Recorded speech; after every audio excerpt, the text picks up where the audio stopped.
E buongiorno a tutti, Buongiorno. siamo giovedì 29, ieri è stata una bella giornata, ringrazio tutti quelli che mi hanno fatto gli auguri, vedete che arrivano fuori un po' alla volta pensionati, siamo quelli delle 720, Marco, Tre Sorelle, ristorante, bar, trattoria, anche di livello, devo dire, Camere libere. camere, camere, potresti organizzare la lampada lassù che funziona benissimo, e allora oggi dedichiamo la vasetta sugli animali. Che ho visto, mi vengono così. Arrivo qua, vedo una e c'era, sai quando noi eravamo ragazzi, andavamo al circo e c'era, mi ricordo che durante c'erano le pause, all'intervallo, primo e secondo tempo anche nel circo. Avevi questa mezz'oretta perché montavano la gabbia dei domatori. Dico, no, ditemi se dico portato, è vero. E nell'intervallo. E intanto tu ti davano la possibilità con 5, adesso mettiamo 5 euro, di andare a visitare il piccolo zoo che loro avevano, degli animali, dei tigri, e c'era l'elefante indiano, che è quello con le orecchie grandi, no? Perché c'è l'elefante indiano e l'elefante. C'è traffico, c'è traffico. Per fortuna. Potete fermarmi un attimo, sto parlando. Vedi?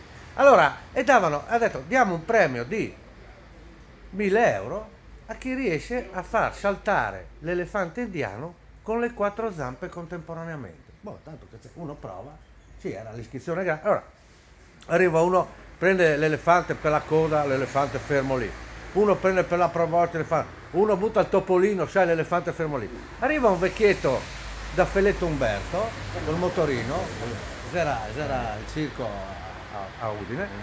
Arriva lì e dico, scusi, dice al che si prova, sì, arrivi con me, va a lobby, sempre col motorino, prende una pala grandissima, una pala, sai, di quelle da neve, prende una pala da neve, fa il giro dall'elefante, va dietro dove l'elefante ha le palle, prende la rincorsa, pum, e l'elefante si alza e vince 1000 euro. Spettacolo.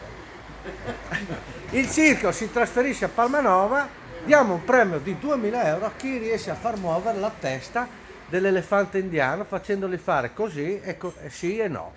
Arriva uno, lo prende per la proboscide, un altro per l'orecchio, un altro. Arriva sempre questo vecchietto da Feletto Umberto che era partito il giorno prima col motorino. Che scusi, che si vince? Sì, ma lei era Udine alle Udine, Palmegnove.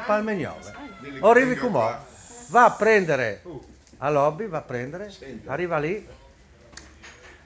prende una scala grandissima, appoggia la scala all'elefante, va su, gli prende le orecchioni e gli fa dei, salto qui il cossoio, l'elefante ha un mico di lazzoni le pale e vince 2000 euro.